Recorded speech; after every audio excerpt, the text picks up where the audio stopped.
adopted and the bill as amended is passed. Lok Sabha ने पास किया जमीन अधिग्रहण बिल। सरकार ने किए 9 संशोधन, लेकिन बड़ा सवाल राज्यसभा में कैसे पास हो पाएगा बिल।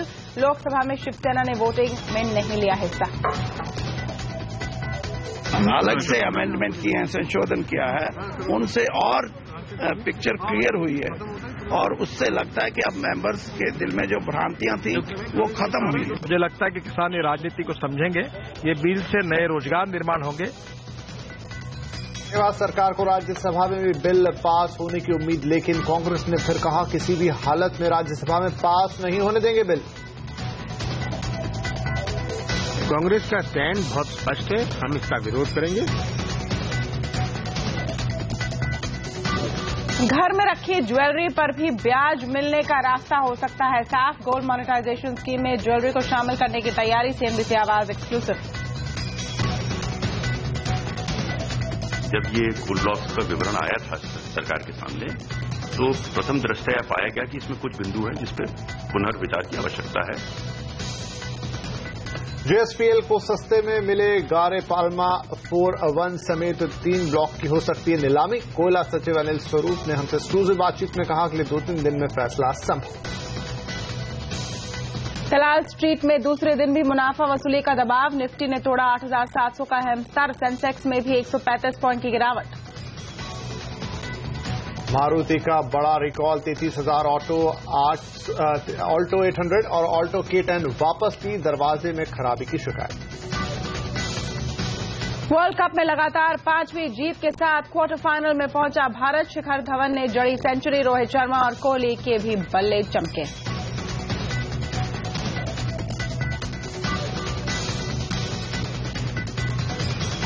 नमस्कार, आवाज एट 9 में आपका स्वागत है। आपके साथ में हुए पिन्हा।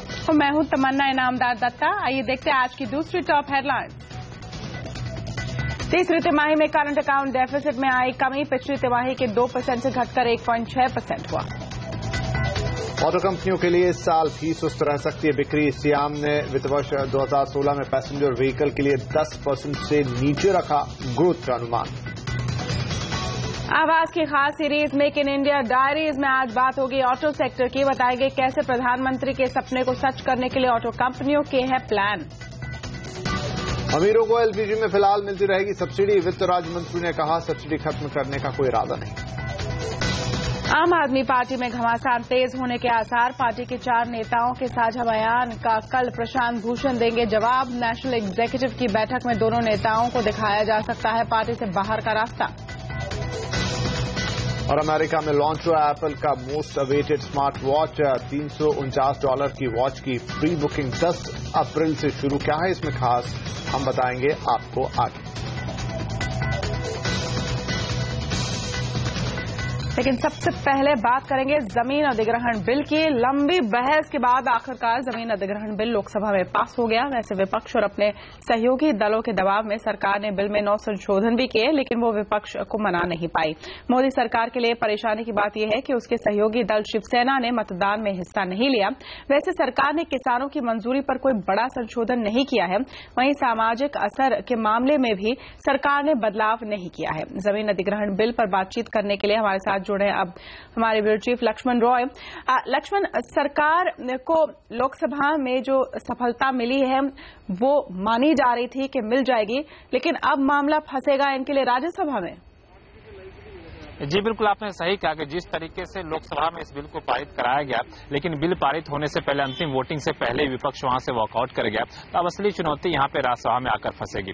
राज्यसभा को लेकर क्या रणनीति होगी, इसका खुलासा किन्होंने भी नहीं किया। हालांकि सरकार की पूरी कोशिश थी कि विपक्ष को इसमें मनाया जाए, कम से कम अपने सहयोगी दलों को भी मनाया जाए, लेकिन सहयोगी दलों में शिवसेना ने भी यहाँ पे एब्सेंट किया वोटिंग के दौरान। इस कोशिश में सरकार ने बिल में विपक्ष और सहयोगी दलों के सुझाव को देखते हुए 9 संशोधन यहाँ पे प्रस्तावित किए थे, जिसको उसको इस बिल में शामिल कर लिया गया है। सबसे पहला संशोधन जो यहाँ पे लाया गया है वो यहाँ पे खासतौर से ये है कि जो कंसेंट क्लॉज यानी सहमति की शर्त है वो अब सोशल इंफ्रास्ट्रक्चर प्रोजेक्ट पर भी लागू होगा। पहले यह था कि सोशल इंफ्रास्ट्रक्चर प्रोजेक्ट यानी हॉस्पिटल, स्कूल जैसे बिल्डिंग बनाने के लिए जमीन अधिग्रहण करना है तो सहमति की शर्त वहां पे लागू नहीं होगी, लेकिन अभी लागू होगी। दूसरा महत्वपूर्ण प्रावधान यह किया गया है कि जिनका जमीन लिया जाएगा, अधिग्रहण जिनकी जमीन की जाएगी, उनके आश्रित जो मजदूर होंगे, लेबर होंगे, उनमें से हर परिवार में से एक को नौकरी दी जाएगी। पहले सिर्फ मुआवजे का प्रावधान था।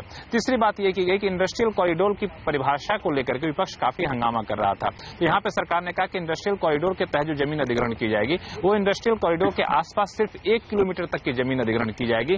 पहले यह प्रावधान 2 किलोमीटर तक का था। साथ ही यह भी कहा गया है कि अगर किसानों को कोई दिक्कत है तो उनकी सुनवाई की पुख्ता व्यवस्था पहले नहीं थी, अब पुख्ता व्यवस्था करते हुए कहा गया है कि हम जिला स्तर पर ट्रिब्यूनल टाइप से व्यवस्था करेंगे। और एक और बात यहाँ पे कही गई कि जब जमीन अधिग्रहण करने जाएंगे तो हम पहले देखें क्या वहां कोई आसपास बंजर भूमि है और वो विकल्प है तो उस विकल्प को प्राथमिकता दिया जाएगा। इन प्राथमिकताओं के साथ, इन विकल्पों के साथ सरकार 9 संशोधन लाए और इस बिल को थोड़ा सा नरम पड़ती दिखी, लेकिन विपक्ष फिर भी शांत नहीं हुआ। अब पूरी संभावना है कि राज्यसभा में सरकार के लिए एक बड़ी चुनौती होगी इस बिल को पारित करा पाना। जी लक्ष्मण, बहुत शुक्रिया इस अपडेट के लिए। भूमि अधिग्रहण कानून के लोकसभा में पास होने के बाद ग्रामीण विकास मंत्री चौधरी वीरेंद्र सिंह ने कहा कि 9 नए संशोधनों से विधेयक को लेकर भ्रम दूर होंगे। ग्रामीण विकास मंत्री से एक्सक्लूसिव बातचीत की हमारे ब्यूरो चीफ लक्ष्मण रॉय। यहाँ पे लोकसभा से आपने पारित कराया, निवेशकों को हमेशा चिंता रहती है कि पूरा बिल सदन से पारित नहीं हो पाया, राज्यसभा में बिल अटकेगा।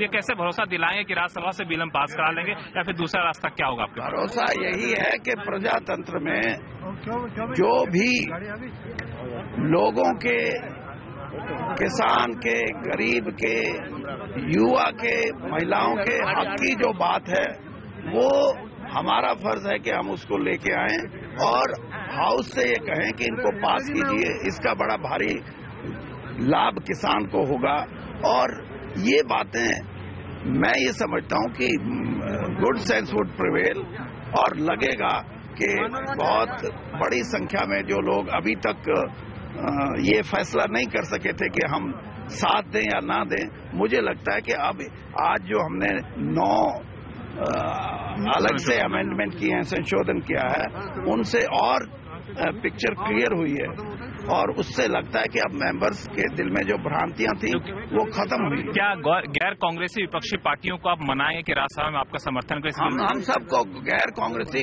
सब पार्टियों को कहेंगे कि इसमें साथ देना चाहिए।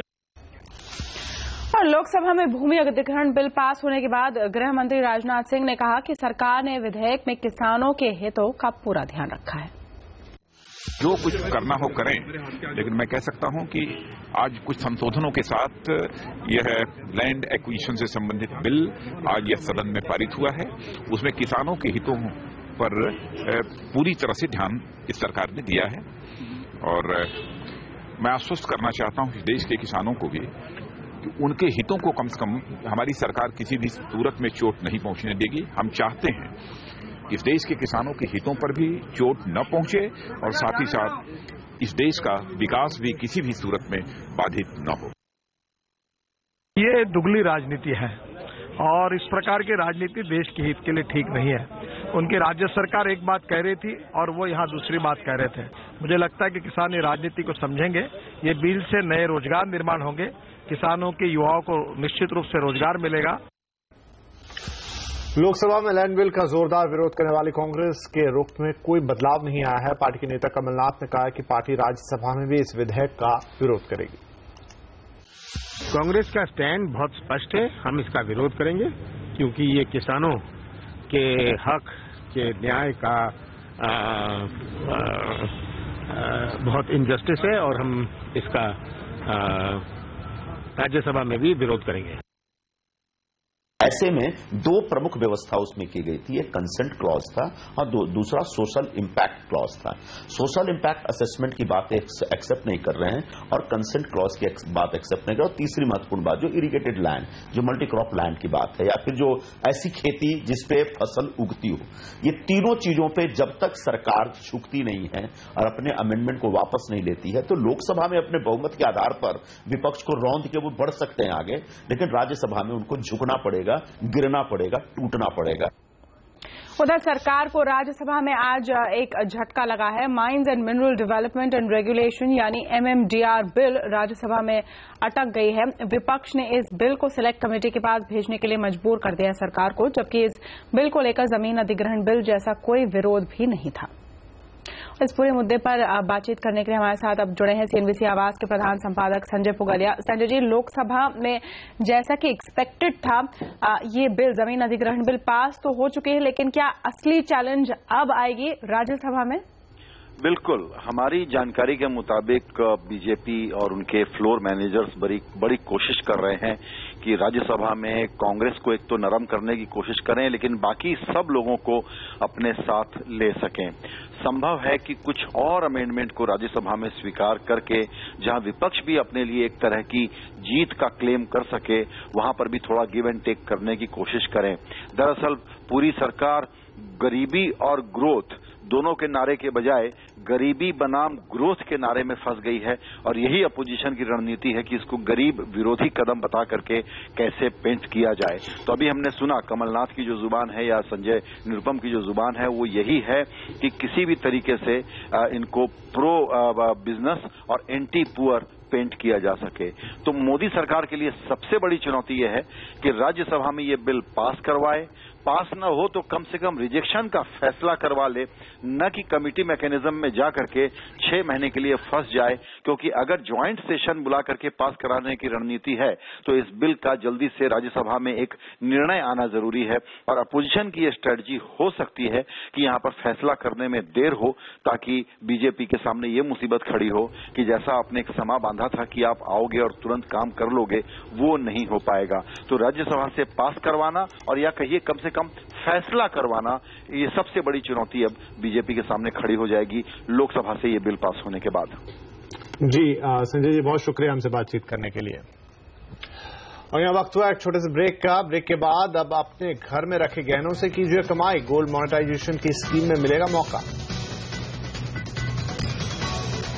और कल की बड़ी गिरावट से आज भी उबर नहीं पाया बाजार। कितनी रही गिरावट, देखिए इस छोटे से ब्रेक के बाद।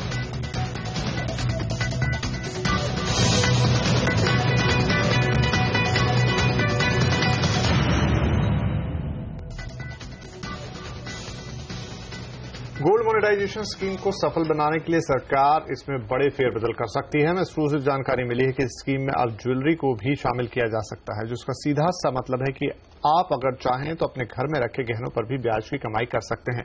इस खबर पर विस्तार से बातचीत करने के लिए अब हमारे साथ जुड़ रहे हैं हमारे ब्यूरो चीफ लक्ष्मण रॉय। तो लक्ष्मण, क्या कह रहे हैं आपके सूत्र, क्या वाकई अब घर के गहनों से ब्याज की कमाई होगी?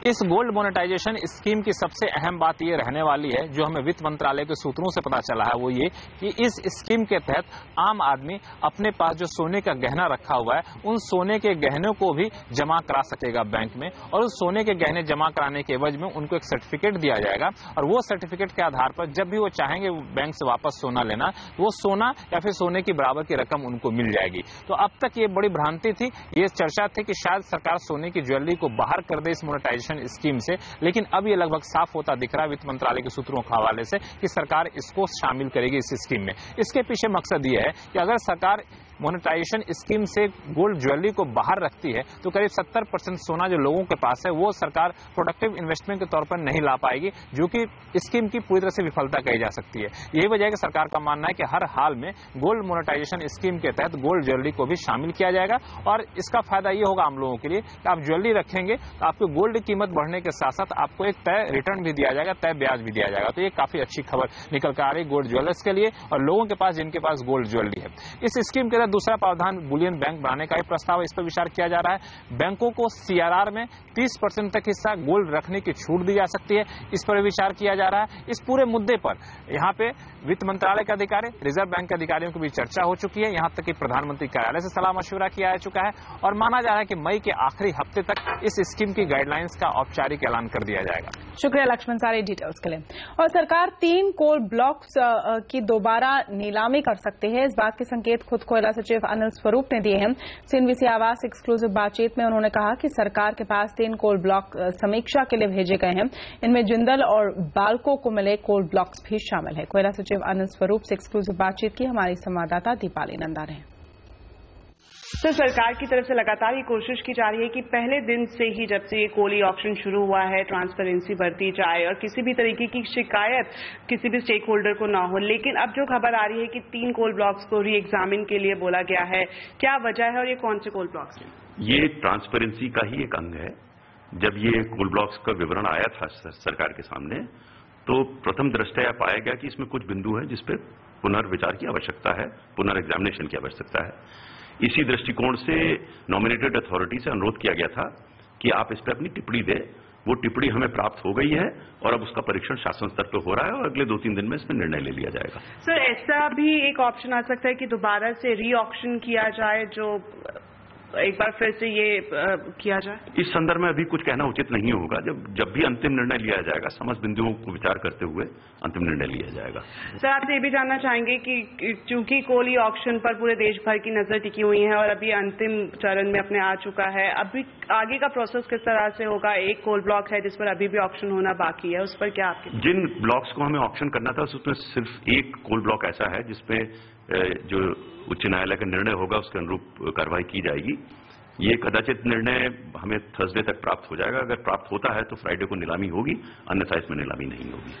सर, आपसे आखिरी सवाल मैं ये जानना चाहूंगी, क्या सरकार के पास ये अधिकार है कि अगर जो 3 कोल ब्लॉक्स के नाम सामने आए हैं री एग्जामिन करने के लिए, अगर उसमें किसी तरह की कोई कमी या कोई त्रुटि पाई जाती है तो उसको दोबारा से सरकार अपने डिसीजन पर ही ऑक्शन करवा सकती है? नहीं, अंततः किसी भी ऑक्शन को एक्सेप्ट करने या रिजेक्ट करने का अधिकार सरकार का है।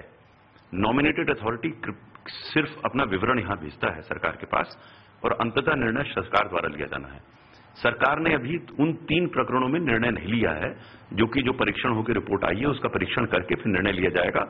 उसके उपरांत ये निश्चय होगा कि उन ब्लॉक्स का क्या किया जाए यदि उनको अस्वीकृत किया जाता है। और अब बात करेंगे बाजार की। कल की भारी गिरावट के बाद आज भी बाजार में दबाव ही देखने को मिला। हालांकि आखिरी घंटे में बाजार में निचले स्तरों से थोड़ी रिकवरी हुई, लेकिन बाजार लाल निशान में ही बंद हुए। सेंसेक्स 135 पॉइंट गिरकर 28,709 पर बंद हुआ, तो वहीं निफ्टी 45 अंक फिसलकर 8,712 के स्तर पर। हालांकि मिड कैप शेयरों ने बाजार को थोड़ा संभाला। सबसे ज्यादा दबाव में थे oil and gas share. Power शेयरों की बत्ती भी गुल नजर आई। रियल्टी बैंक शेयरों में भी आज जोरदार बिकवाली का दबाव दिखाई दिया।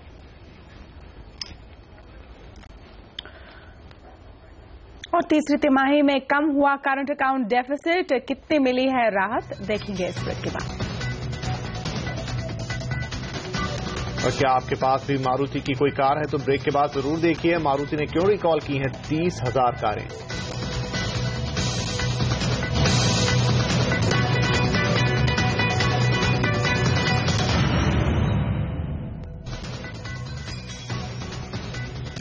तीसरी तिमाही में करंट अकाउंट डेफिसिट में कमी आई है। तीसरी तिमाही में सीएडी पिछली तिमाही के 2% से घटकर 1.6% रहा है, लेकिन सालाना आधार पर सीएडी 0.9% से बढ़कर 1.6% रहा है। सीएडी के इन आंकड़े को कैसे देखा जाए, इस पर बात करने के लिए हमारे साथ है संवाददाता Kavita Krishnan.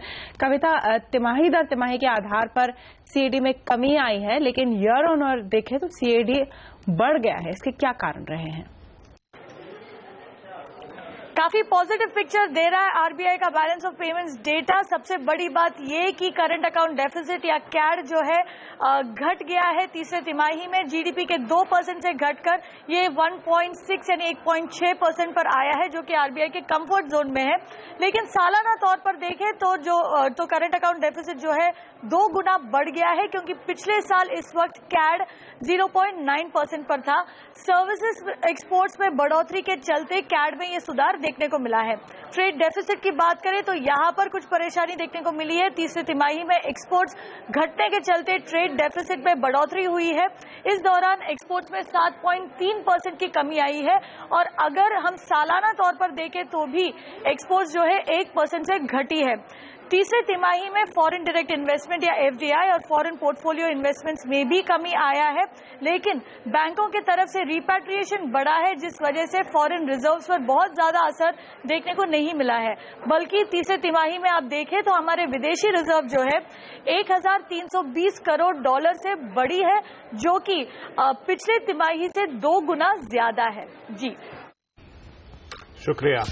Financial sector legislative reform commission यानी FSLRC के चेयरमैन जस्टिस BN श्रीकृष्ण का मानना है कि महंगाई पर बनने वाली मॉनेटरी पॉलिसी कमेटी में रिजर्व बैंक गवर्नर को ज्यादा ताकत मिलनी चाहिए। उनका कहना है कि RBI गवर्नर को कमेटी का अध्यक्ष होना चाहिए।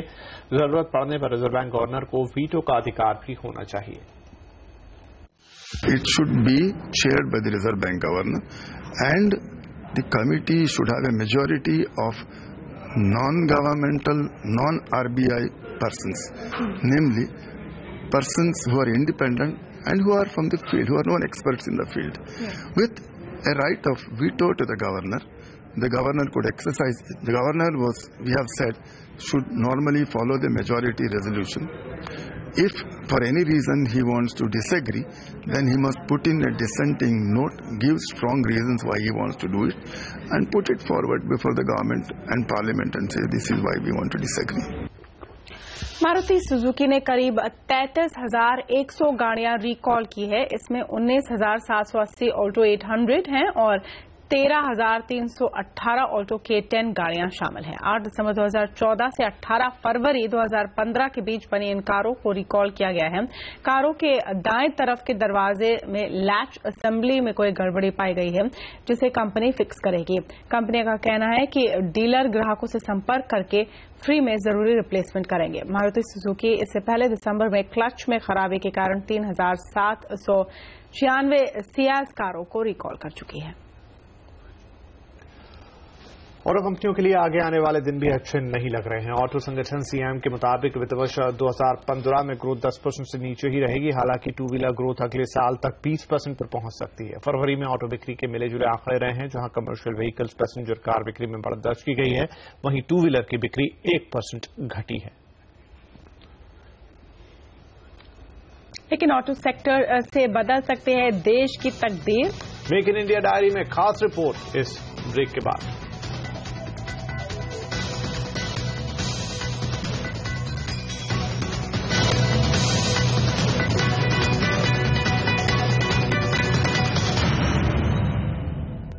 और बात हमारी special series make in India diary की। मेक इन इंडिया मोदी सरकार का ड्रीम मिशन है। मेक इन इंडिया यानी भारत अपनी चीजें न सिर्फ बनाए बल्कि वो इसे विदेश में एक्सपोर्ट भी करे। मेक इन इंडिया की सक्सेस स्टोरी में ऑटो सेक्टर की अहम भूमिका है, इसलिए मेक इन इंडिया डायरी में आज हम बात कर रहे हैं ऑटो और ऑटो कंपोनेंट सेक्टर की।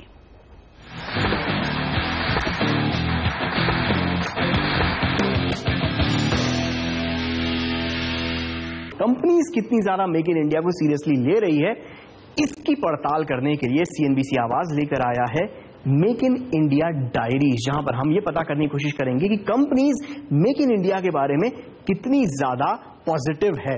तो इसी बात की पड़ताल करने के लिए मैं आया हूं मर्सिडीज बेंज की फैक्ट्री में, स्टुटगार्ट जर्मनी में नहीं बल्कि यहां इंडिया में पुणे चाकन में। जर्मन ग्लोबल ब्रांड मर्सिडीज की मौजूदगी भारत में 50 सालों से है, लेकिन पिछले 2 दशकों में मर्सिडीज ने भारत में अपने कारोबार को और ज्यादा फैलाया है। 1994 में मर्सिडीज बेंज इंडिया नाम की सब्सिडियरी बनाकर भारत में अपनी गाड़ियों का प्रोडक्शन शुरू किया। 1996 में पुणे के चाकण इलाके में अपना प्लांट लगाया और करीब 2000 लोगों को रोजगार दिया। पहले से ऐसी स्ट्रेटजी रखी है हमने कि ज्यादा से ज्यादा डोमेस्टिक प्रोडक्शन और लोकल प्रोडक्शन किया जाए, और हम यहाँ जो फैक्ट्री जो हमने बनाई है उसमें 1000 करोड़ से भी ज्यादा इन्वेस्टमेंट हमने की है। और ये फैक्ट्री जो this is one of the best plants in Daimler world. It is state of the art factory, state of the art facility for manufacturing the plants. हम ये मानते हैं कि ये जो ड्राइव है मेक इन इंडिया, ये बहुत ही इंपॉर्टेंट और एम्बिशियस ड्राइव है। ये बहुत ही अच्छा प्रोग्राम है। भारत में जो मैन्युफैक्चरिंग फैसिलिटीज है, जो स्ट्रेंथ है, जो पोटेंशियल्स है और जो राइट स्किल अवेलेबल है, उन पे फोकस करके हमारी इकोनॉमी बहुत ज्यादा ग्रो हो सकती है। From that angle I think this program is one of the most important program for us. इतना ही नहीं, अपने कर्मचारियों का स्किल डेवलपमेंट भी किया है। पुणे का वैशिष्ट्य ऐसा है कि यहाँ बहुत ही अच्छा एक स्किल अवेलेबल है, जो कि मैन्युफैक्चरिंग में सबसे इम्पोर्टेंट है। इंजीनियर्स है, डिप्लोमा इंजीनियर्स है, ग्रेजुएट इंजीनियर्स है, और उसके साथ यहाँ के ब्लू कलर जो वर्कर्स है उनका भी स्किल जो है, उनकी इफिशिएंसी है बहुत ही अच्छी है, और ये सब यूज करके हमने प्रोडक्शन ज्यादा करने का लक्ष्य हमारे सामने रखा है। भारत में दौड़ रही मर्सिडीज की गाड़ियों में ए और बी सीरीज और आर्म व्हीकल को छोड़कर सारी गाड़ियों का प्रोडक्शन भारत में ही किया जाता है। मर्सिडीज के 650 कर्मचारी रिसर्च एंड डेवलपमेंट के काम में लगे हैं। अमेरिका के बाद भारत ही ऐसा देश है जहां मर्सिडीज अपने प्लांट में एसयूवी गाड़ियों का प्रोडक्शन करती है। अभी फिलहाल 3 सेडान्स बनता है एसईसी, और 2 एसयूवीज बनते हैं। यूएस से जो पैक होके आता है, ये प्लांट में पहले बार हम लोगों ने आउटसाइड यूएस बनाया एसयूवीज। मर्सिडीज बेंज भारत में सालाना 10,000 से ज्यादा गाड़ियों के प्रोडक्शन की क्षमता रखती है। हाल ही में मर्सिडीज ने अपनी नई असेंबली लाइन तैयार की है, जिसकी मदद से अब उसकी सालाना प्रोडक्शन क्षमता बढ़कर दुगनी होने जा रही है। अब तक 10,000 का कैपेसिटी था, जो हम लोग एक्सपैंड कर रहे हैं अभी दूसरा प्रोडक्शन हॉल में। उसके मुताबिक हम लोग वो प्रोडक्शन होने के बाद 20,000 तक बना सकते हैं हम लोग। फिलहाल हम लोग अभी जैसा बताया एसईसी, एमएलजीएल जो एसयूवी बना रहे हैं यहाँ पे, 6वीं प्रोडक्ट के लिए तैयार हो रहे हैं हम लोग इंट्रोड्यूस करने के लिए। ऑटो और ऑटो कंपोनेंट सेक्टर का देश की जीडीपी में लगभग 7% का योगदान है और करीब 2 करोड़ लोगों को रोजगार दे रखा है इस सेक्टर ने। न केवल देशी बल्कि दुनिया की कई बड़ी ऑटो कंपनियां अब भारत का रुख करने लगी हैं। देश की ऑटो इंडस्ट्री के कुल टर्नओवर में करीब 40% हिस्सा एक्सपोर्ट से आता है। मेक इन इंडिया के जरिए मोदी सरकार का सपना इसे और आगे ले जाना है। हुंडई आया डोमेस्टिक मार्केट को देखने के लिए, डोमेस्टिक मार्केट में सेल करने के लिए, पर आज वो करीब 48% अपने प्रोडक्शन का 48% कार्स वो 123 देशों में एक्सपोर्ट करता है। तो इसी तरह टोयोटा, इसी तरह होंडा, इसी तरह सुजुकी, इन्होंने इंडिया के डोमेस्टिक मार्केट को पेनिट्रेट किया, पर यहां से ये सब एक्सपोर्ट भी करते हैं। तो डोमेस्टिक मार्केट को एक यूज करना चाहिए और यहां से इसको एक स्प्रिंग बोर्ड की तरह एक्सपोर्ट के लिए भी यूज करना चाहिए। Ford, Mercedes, Hyundai, BMW, Nissan समेत 10 मल्टीनेशनल कंपनियों ने भारत में अपना इन्वेस्टमेंट किया है। करीब इतनी ही ऑटो कंपोनेंट बनाने वाली मल्टीनेशनल कंपनियों के प्लांट भारत में हैं। ये मल्टीनेशनल कंपनियां देश के घरेलू बाजार में कारोबार तो कर ही रही हैं, साथ ही अपनी गाड़ियां और कंपोनेंट एक्सपोर्ट भी कर रही हैं। मसलन जापानी ऑटोमोबाइल कंपनी निसान मोटर की भारतीय सब्सिडियरी के तौर पर भारत में 2005 में अपना कामकाज शुरू किया। निसान ने भारतीय बाजार में एमयूवी, एसयूवी, सेडान सेगमेंट में अपनी गाड़ियां उतारी। मेक इन इंडिया ये बहुत ही सराहनीय प्रयास है, क्योंकि मेरा ये मानना है और हमारी कंपनी का मानना है कि जो हमारे इंजीनियर्स की और हमारे टेक्नोलॉजी की जो एबिलिटीज हमारे देश में है, हम वर्ल्ड में बेस्ट हो सकते हैं। फरवरी 2008 में निसान ने अपने फ्रेंच पार्टनर रेनो के साथ मिलकर तमिलनाडु सरकार के साथ करार किया और चेन्नई के पास 450 करोड़ रुपए के निवेश से अपना 600 एकड़ में प्लांट शुरू किया। 2010 में रिकॉर्ड वक्त में बनकर तैयार हुए इस प्लांट में 5,000 इंडियन समेत कुल 7,000 लोग काम करते हैं। हमारा ये मानना था कि मेक इन इंडिया में अगर हम बात करते हैं तो केवल मैन्युफैक्चरिंग की बात नहीं होती। जब मेक इन इंडिया की बात करते हैं, प्रोडक्ट की डिजाइनिंग, डेवलपमेंट का भी उतना ही बड़ा रोल है। निसान इंडिया का फोकस स्किल डेवलपमेंट, रिसर्च और डेवलपमेंट पर भी बहुत ज्यादा है। रिसर्च एंड डेवलपमेंट में 7,000 लोग काम कर रहे हैं। हमारा मानना है जब मेक इन इंडिया की हम बात करें तो जो वर्ल्ड मार्केट में जो लोगों की रिक्वायरमेंट्स है, जो लोगों की एस्पिरेशंस हैं, उनको समझकर हम प्रोडक्ट्स क्रिएट कर सकें। निसान इंडिया हर साल 1 लाख से ज्यादा गाड़ियां एक्सपोर्ट करता है, यानी मेक इन इंडिया में देश को एक्सपोर्ट हब बनाने की जो बात कही गई है उसे हकीकत में बदलने में निसान जुटा है। हमारा काफी बड़ा प्रोपोर्शन एक्सपोर्ट्स पे है और हम कोई 100 देशों को एक्सपोर्ट कर रहे हैं। हर साल कोई 1 लाख गाड़ी से ऊपर हम एक्सपोर्ट करते हैं और आज तक हमने कोई पूरा आंकड़ा लगाया तो 4 लाख से अधिक गाड़ियां एक्सपोर्ट की हैं और एक्सपोर्ट सब डेवलप्ड कंट्रीज में की है जहां पर बेस्ट से बेस्ट टेक्नोलॉजी, बेस्ट व्हीकल्स थी। निसान इंडिया का कहना है कि सरकार इंफ्रास्ट्रक्चर, टैक्स और FTA पर जोर दे तो भारत ऑटोमोबाइल का बड़ा हब बन सकता है। क्लियरली एक तो हमारी कंट्री में अभी भी इंफ्रास्ट्रक्चर जिस लेवल तक होना चाहिए वो नहीं है। दूसरा जो हमारे टैक्स स्ट्रक्चर है, एक तो टैक्स थोड़ा कम होना चाहिए, वो तो जरूरी है, पर सिंप्लीफिकेशन ऑफ टैक्स चाहिए। और तीसरा है कि FTA एग्रीमेंट जो आजकल साइन हो रहा है एशियन कंट्री से, उससे भी एक्सपोर्ट को बढ़ावा मिलेगा। सरकार ने भी गाड़ियों और ऑटो कंपोनेंट्स पर एक्साइज ड्यूटी घटाकर इस सेक्टर को मदद दी है। Auto industry make in India की ओर बड़ी उम्मीद से देख रही है। सरकार ने पिछले कुछ महीनों के अंदर कई सारी नई नीतियां और कुछ पुरानी नीतियों में जो बदलाव किया है उसका फायदा जरूर होगा। इंडस्ट्री चाहती है कि मौजूदा लेबर कानूनों में तेजी से बदलाव हो और स्किल डेवलपमेंट को लेकर बड़े कदम उठाए जाने चाहिए। Labor reforms means focusing on the vital few and especially focusing on the organized sector to make ease of business being done. हर साल 1.25 करोड़ छोटी बड़ी गाड़ियों का प्रोडक्शन ऑटो प्रोडक्शन के मामले में दुनिया में 7वां नंबर और 2015 में भारत ऑटो प्रोडक्शन के मामले में 4थे नंबर पर होने की उम्मीद। जब ऑटो सेक्टर में इतनी क्षमता हो तो जाहिर है कि मेक इन इंडिया की कामयाबी की कहानी में से इसे कैसे नजरअंदाज किया जा सकता है।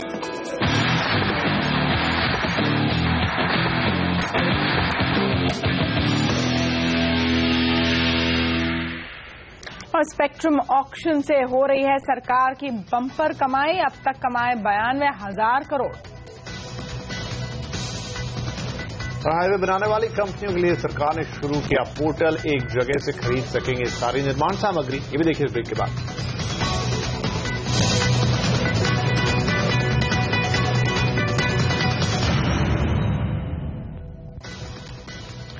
स्पेक्ट्रम नीलामी सरकार के लिए कुबेर का खजाना साबित हो रही है। 7वें दिन की नीलामी के बाद सरकार को 92,000 करोड़ रुपए की बोलियां मिल चुकी है। 7वें दिन में 6 राउंड की नीलामी हुई है। इसे मिलाकर अब तक 37 राउंड की नीलामी हो चुकी है। सरकार के मुताबिक 83% स्पेक्ट्रम कंपनियों को अलॉट किए जा चुके हैं। 4G क्षमता वाले 900 मेगाहर्ट्ज बैंड की स्पेक्ट्रम की सबसे ज्यादा मांग है। वहीं 2 नए सर्विस एरिया में 1800 मेगाहर्ट्ज बैंड के स्पेक्ट्रम की मांग है। सरकार ने सीमेंट कार्टलाइजेशन पर लगाम लगाने के लिए एक अच्छी पहल की है। सड़क परिवहन मंत्रालय ने हाईवे डेवलपर और कंस्ट्रक्शन मटेरियल सप्लायर्स की सहूलियत के लिए एक online platform INAM PRO launch किया है। शुरुआत में इस प्लेटफॉर्म पर 36 सीमेंट कंपनियों ने अपने 130 प्लांट शामिल किए हैं, जहां से कोई भी हाईवे डेवलपर सस्ती कीमत पर सीमेंट खरीद सकता है। फिलहाल पोर्टल पर सबसे कम 120 रुपए प्रति बैग पर सीमेंट उपलब्ध है। देखिए, इसमें सबसे बड़ा फायदा ये होगा कि हम जो नेशनल हाईवे में जो करीब हमने बड़े प्रमाण पर रोड, कंक्रीट रोड बनाएंगे, उसमें बिटुमिन रोड के तुलना में कंक्रीट रोड की कीमत कम होगी। सीमेंट की कीमत कम होने के कारण स्वाभाविक रूप से रोड की कॉस्ट कम होगी और क्वालिटी रोड की और सुधरेगी। वर्ल्ड कप में भारत का विजय अभियान जारी। आयरलैंड को हराकर लगातार 5वीं जीत की है दर्ज। देखिए पूरी डिटेल ब्रेक के बाद। कैसे काम करेगी एप्पल की नई वॉच, करेंगे टेक एनालिसिस आगे।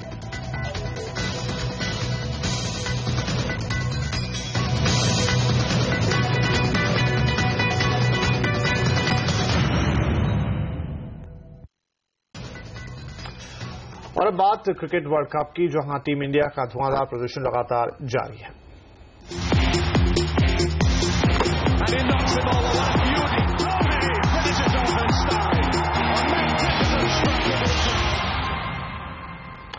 टीम इंडिया ने वर्ल्ड कप के क्वार्टर फाइनल में अपनी जगह पक्की कर ली है। आज भारत ने आयरलैंड को आसानी से 8 विकेट से हराकर टूर्नामेंट में लगातार 5वीं जीत दर्ज की। आयरलैंड ने जीत के लिए 260 रनों का लक्ष्य रखा था, जिसे भारत ने 37वें ओवर में ही हासिल कर लिया।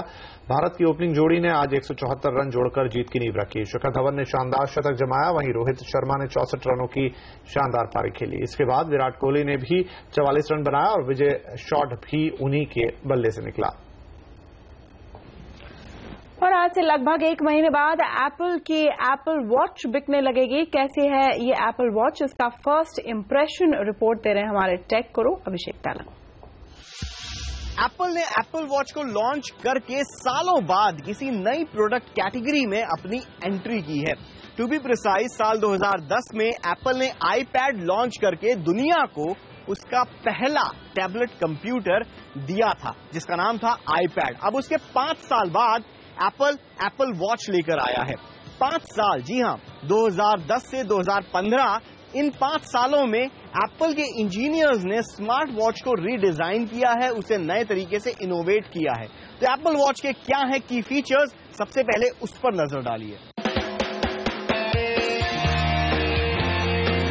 पेश है एप्पल वॉच, एप्पल की फैक्ट्री से निकली पहली स्मार्ट वॉच। इसका ऐलान तो कुछ महीने पहले ही हो गया था, बस कंज्यूमर वर्जन के ऐलान होने का इंतजार था। 10 अप्रैल से बाजार में मिलने वाली इस एप्पल वॉच में एप्पल ने अपनी तरफ से कई कोशिशें की हैं कि यह बाजार में बिकने वाली बाकी स्मार्ट वॉचेस से अलग लगे। स्क्वायर डायल वाली एप्पल वॉच के 3 मॉडल्स आएंगे।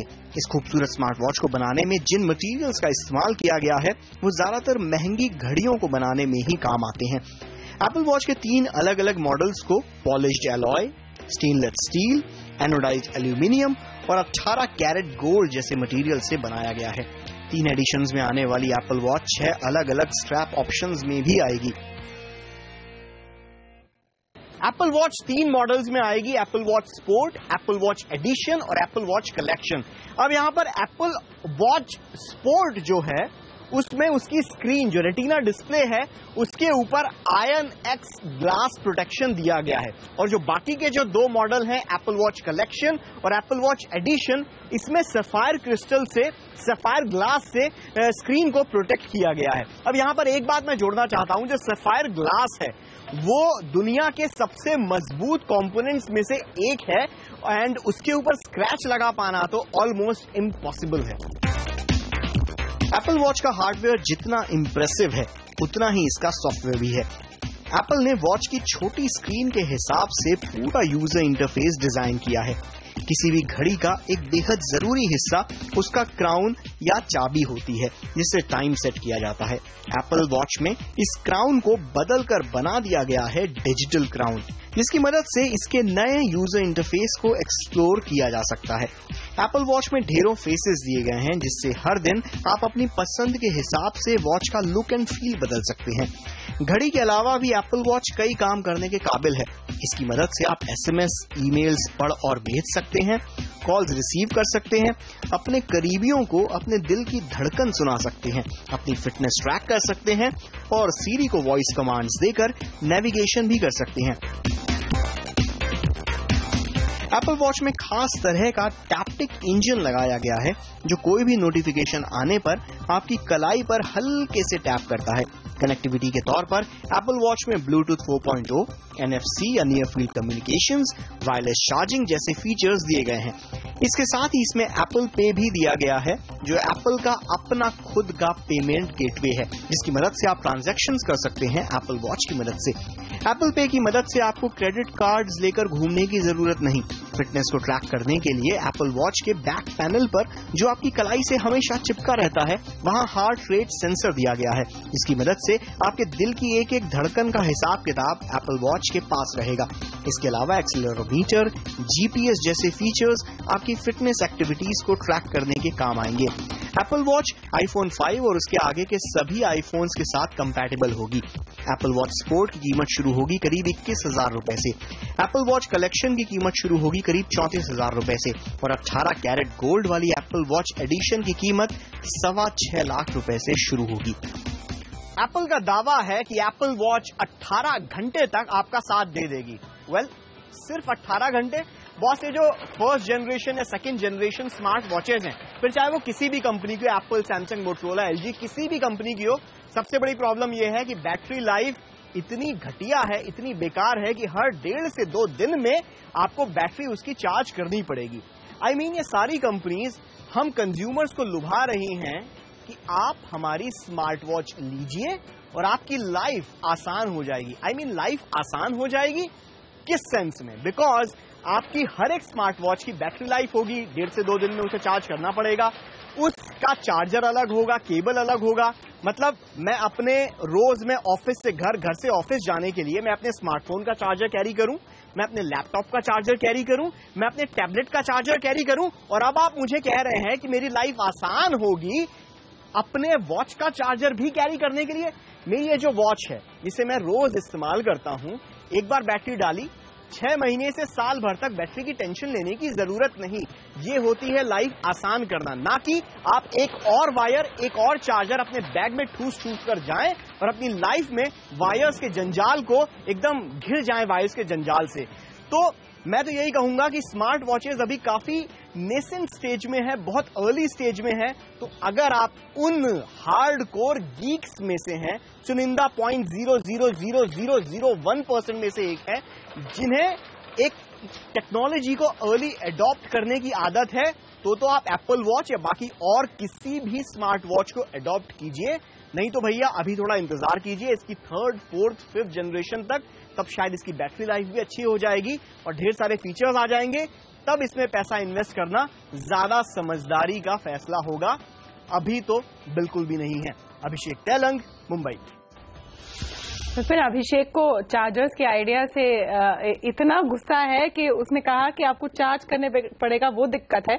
लेकिन यहाँ मुझे सच में नहीं समझ में आ रहा कि जब आपका फोन है तो वैल्यू ऐड क्या करेगा एक वेरिएबल स्मार्ट गियर वॉच? देखिए, ये एक शुरुआत है। अभी आपके पास फोन है जिससे वॉच कनेक्टेड रहेगी, सारे फंक्शंस लगभग फोन के इसमें। एक दिन होगा कि फोन की जरूरत नहीं रहेगी, आप सिर्फ अपनी कलाई पर अपना फोन लेकर चलेंगे। ये जो आप वो 0.0001% गीक्स की बात मैं बहुत उत्साहित हूँ, उनमें से विपिन भी मौजूद है। बिल्कुल। चलिए, आवाज at 9 में फिलहाल इतना ही। कल आपसे फिर मुलाकात करेंगे, तब तक के लिए नमस्कार।